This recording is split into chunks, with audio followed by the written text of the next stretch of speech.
Nós vivemos em um mundo onde tudo parece absolutamente real, como se pudéssemos realmente tocar cada coisa com as próprias mãos. A pedra é dura, a neve é macia, a geleia é pegajosa, e o tempo para nós flui como um rio que segue sempre em uma única direção. Essas sensações fazem parte de nós desde o momento em que nascemos. Mas hoje, nossa conversa não vai parar apenas nas estranhezas do mundo microscópico. Vamos avançar juntos, da certeza para a dúvida, e da dúvida para uma hipótese que pode virar tudo de cabeça para baixo. E se o universo fosse um código executável, e a nossa consciência funcionasse como a interface do observador? Olá, pessoal! Se você assistir a esse vídeo até o fim, a maneira como você enxerga o mundo ao seu redor provavelmente vai mudar. Mas será que esse mundo é realmente real? E acima de tudo, será que a sua própria vida é algo verdadeiro? Ou será que até isso não passa de uma simples linha de código, algo que pode ser apagado ou reescrito sem esforço? Pessoal, esse é o nosso canal Pipa e eu sou o Deluca. E é hora da gente começar o nosso conteúdo de hoje.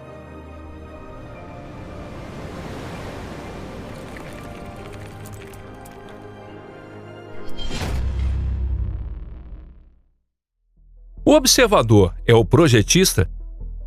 De fato, quando tentamos espiar para dentro da matéria, aquela realidade que parecia tão sólida começa a desmoronar como um castelo de cartas. Os átomos, que são os blocos fundamentais da matéria, na verdade são quase totalmente vazios. Mais precisamente, 99,9999% do seu volume não contém absolutamente nada. Se ampliarmos o núcleo de um átomo de hidrogênio até o tamanho de uma bola de futebol, o único elétron que orbita ao redor dele estaria localizado a cerca de 7 quilômetros de distância.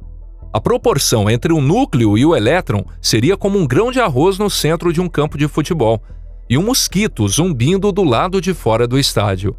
E entre os dois não há nada, apenas espaço vazio. Aliás, nem mesmo o elétron pode ser considerado algo com presença concreta. Isso porque ele só decide sua posição no momento em que o observamos, um comportamento totalmente estranho. Para isso, o elétron permanece indefinido, efêmero, existindo apenas como uma probabilidade, algo parecido com aquelas bolas brilhantes na árvore de Natal que tremeluzem refletindo a luz da lareira. Talvez esteja ali, talvez não. É como se estivéssemos falando de um videogame. As imagens só aparecem na tela quando a gente olha para elas. Se movermos a câmera um pouco para a esquerda ou um pouco para a direita, aquela imagem desaparece e dá lugar a outra. O mundo do computador é gerado em tempo real, momento a momento. Como dizem os gamers, renderização. Só que o que está dentro do nosso campo de visão é desenhado. O resto simplesmente deixa de existir, como se fosse apagado da memória. Então, será que o nosso espaço ao redor também é apenas uma interface? E as partículas não seriam apenas fragmentos de código computacional? Quanto mais investigamos, mais o chão firme da realidade concreta parece se estreitar. Quando os cientistas tentaram medir o comportamento das partículas, eles se depararam com algo chocante. O simples ato de observar altera o resultado. Tudo começou com um experimento muito simples. Físicos lançaram um feixe de elétrons em direção a uma barreira com duas fendas, como se fossem raios de luz passando por uma persiana. Até então, acreditava-se que os elétrons eram partículas, ou seja, bolinhas minúsculas e sólidas.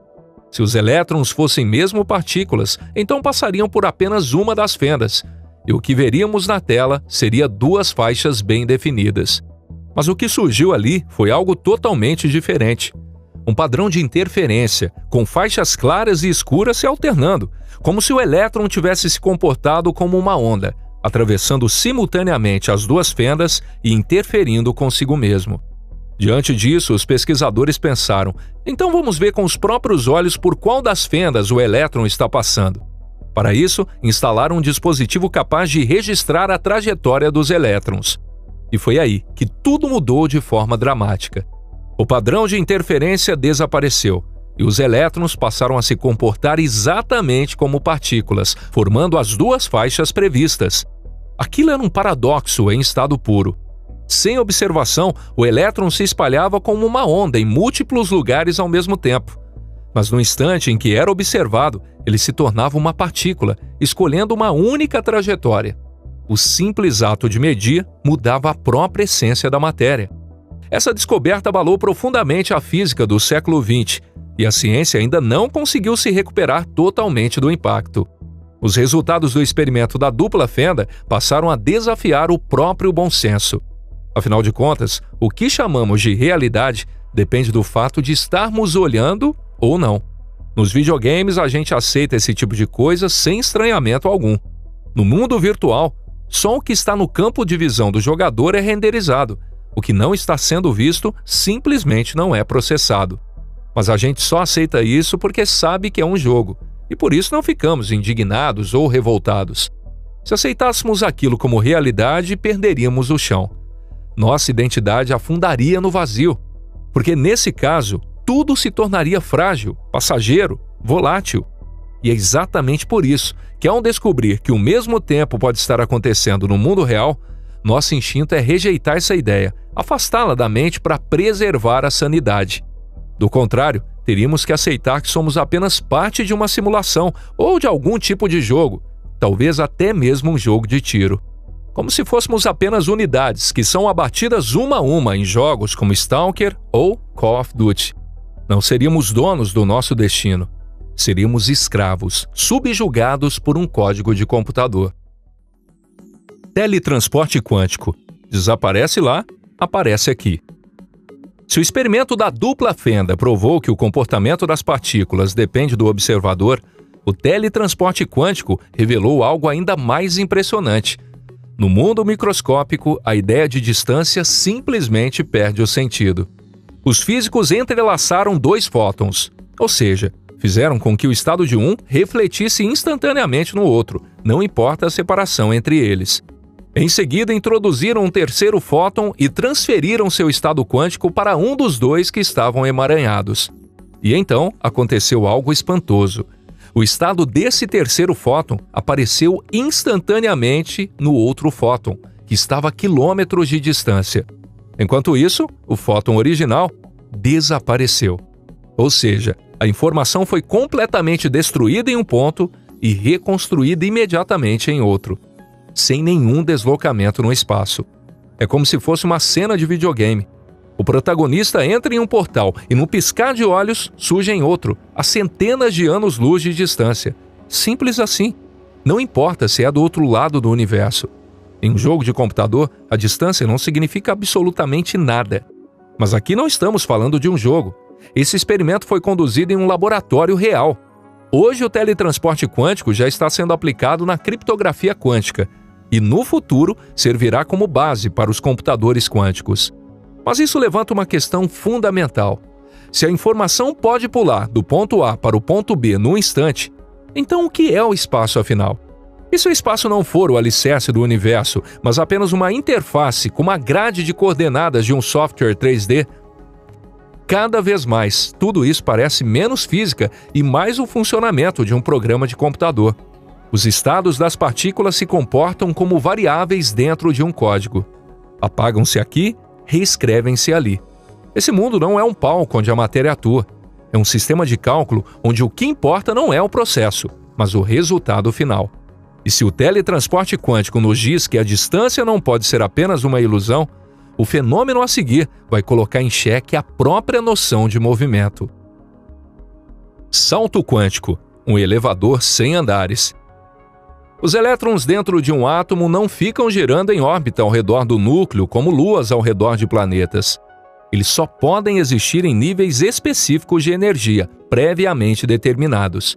E o mais estranho, um elétron pode saltar de um nível para o outro num piscar de olhos, sem passar pelo espaço entre eles. Imagine um elevador que, em vez de se mover do primeiro para o quinto andar, naturalmente faz o primeiro andar desaparecer e faz o quinto surgir no lugar. Nesse processo não há deslocamento, nem aceleração. Só existem o ponto de partida e o de chegada. Os físicos chamam isso de salto quântico. Em termos simples, é como uma linha de código que diz: mova o movimento diretamente para o estado B. Não há animação, não há transição gradual. É apenas uma mudança instantânea no valor da variável. Mas isso não significa bagunça, não. Pelo contrário, Trata-se de uma estrutura extremamente precisa. Dentro de um átomo, os níveis de energia permitidos são números fixos, rigorosamente definidos. Nada fora disso existe. E o elétron jamais pode ficar no meio do caminho. Ele só pode existir aqui ou ali. Isso não se parece em nada com um processo contínuo da natureza. Parece, na verdade, o funcionamento lógico e digital de um programa, operando com valores discretos. O código oculto na estrutura do átomo. Mas os saltos quânticos são apenas a ponta do iceberg. O verdadeiro mistério está escondido na própria estrutura geométrica dos átomos. Os elétrons não ficam distribuídos aleatoriamente ao redor do núcleo. Eles se organizam em camadas bem definidas, chamadas de camadas eletrônicas. E essas camadas são preenchidas obedecendo a uma sequência muito clara: 2, 8, 18, 32. Mas por que exatamente esses números? Por que não 7 ou 13 ou qualquer outro? Essa sequência definitivamente não é fruto do acaso. É uma regra incorporada à base da própria matéria. Como se o universo estivesse seguindo um algoritmo pré-programado. E isso é só o começo. Dentro do núcleo atômico existem os chamados números mágicos, certos números de prótons ou nêutrons que tornam o núcleo especialmente estável. Esses números aparecem repetidas vezes em diferentes elementos químicos. Coincidência? Ou seriam fragmentos de código reutilizados? Até mesmo os números quânticos, que determinam características como o spin, o momento angular orbital e a energia das partículas, seguem regras rígidas. Não existe capricho no comportamento de um elétron. Os elétrons obedecem a um protocolo, um conjunto de condições invioláveis. E isso nos leva a uma conclusão inquietante. Vida, química, biologia, até mesmo a consciência. Tudo isso é produto direto de uma estrutura algorítmica embutida nos átomos. Se houvesse um único erro nesse código, moléculas, DNA, pensamentos, nada disso poderia existir. O físico e cosmólogo sueco-americano Max Tegmark, professor do MIT, defende exatamente essa ideia. Para ele, o universo não é feito de matéria, mas de uma estrutura matemática. Já James Gates, físico teórico americano e professor da Universidade Brown, identificou dentro das equações da teoria das cordas uma estrutura que se assemelha fortemente ao código binário usado em computadores, mais especificamente os códigos de correção de erros utilizados na tecnologia digital. E se isso for verdade, então o mundo que vemos ao nosso redor não seria uma realidade natural, mas sim uma espécie de interface calculada, programada passo a passo, segundo fórmulas previamente definidas. Matéria sem matéria. Quando tocamos em uma mesa, temos a nítida sensação de que ela é sólida. Ao segurar uma pedra nas mãos, acreditamos sem questionar que aquilo é uma substância real. Mas a física moderna nos diz algo surpreendente. Tudo isso não passa de uma ilusão. As partículas não são bolinhas minúsculas, nem blocos que constroem o mundo ao nosso redor. Partículas são eventos. Elas são como lampejos momentâneos que surgem dentro de campos quânticos invisíveis espalhados por todo o universo. Elétrons, prótons, fótons, nada disso é um objeto. São apenas flutuações localizadas nesses campos quânticos. Como pequenas ondulações na superfície da água. Enquanto a onda está lá, a gente pode vê-la. Mas não há nada que possa ser realmente segurado. E o mais impressionante é que cada um desses campos existe em todos os lugares do universo ao mesmo tempo. O campo do elétron, o campo do fóton, eles não estão limitados pelo espaço. Estão espalhados por toda a parte. Aquilo que percebemos como partícula é só uma leve faísca, um minúsculo estalo de interação que surge brevemente nesse imenso pano de fundo. Em outras palavras, a solidez do mundo que sentimos é uma ilusão conveniente, gerada pela interação com os campos quânticos e moldada para a nossa consciência. Sim, é uma fantasia criada para manter nossa interface funcionando de forma fluida. No fundo, tudo isso não é uma realidade material, mas sim uma espécie de máquina virtual, em que o que está na base não é a matéria, mas sim um código genérico. Tudo o que vemos ao nosso redor não passa da representação visual de uma interface projetada para o usuário. O ponto sem retorno. Podemos passar a vida inteira encantados pela beleza das equações quânticas, discutindo a essência dos campos e das simetrias, tentando encontrar respostas simples para paradoxos que são tudo, menos simples. Mas chega um momento em que todos esses paradoxos começam a se alinhar, de forma assustadoramente organizada, revelando um quadro único e inquietante. Os átomos são feitos, em sua maioria, de puro vazio. Os elétrons não são realmente partículas, mas sim probabilidades. O espaço não passa de uma interface. A distância entre os objetos no fundo não existe como imaginamos. Aquilo que chamávamos de matéria sólida é apenas um efeito gerado pela interação dos campos. Juntas, essas constatações começam a parecer menos fatos físicos e mais um roteiro escrito segundo regras lógicas extremamente rigorosas.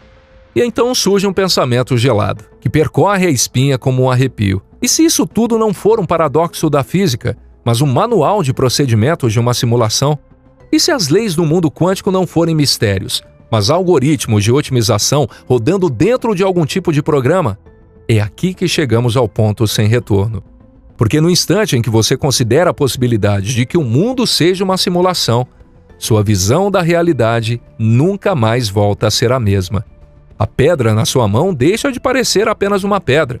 E a pergunta, minha vida é real? Já não pertence mais à filosofia. Torna-se um problema íntimo que recai diretamente sobre você. Então, quem é você? Um ser humano de carne e osso? Ou apenas uma linha de código sendo executada? E se o universo for um programa, quem escreveu esse programa?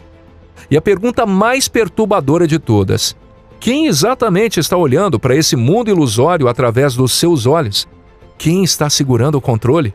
E se você gostou do vídeo de hoje, deixe o seu like e compartilhe em suas redes sociais. Muito obrigado por assistir até o final. E a gente se vê na próxima, aqui no canal Pipa. Até mais!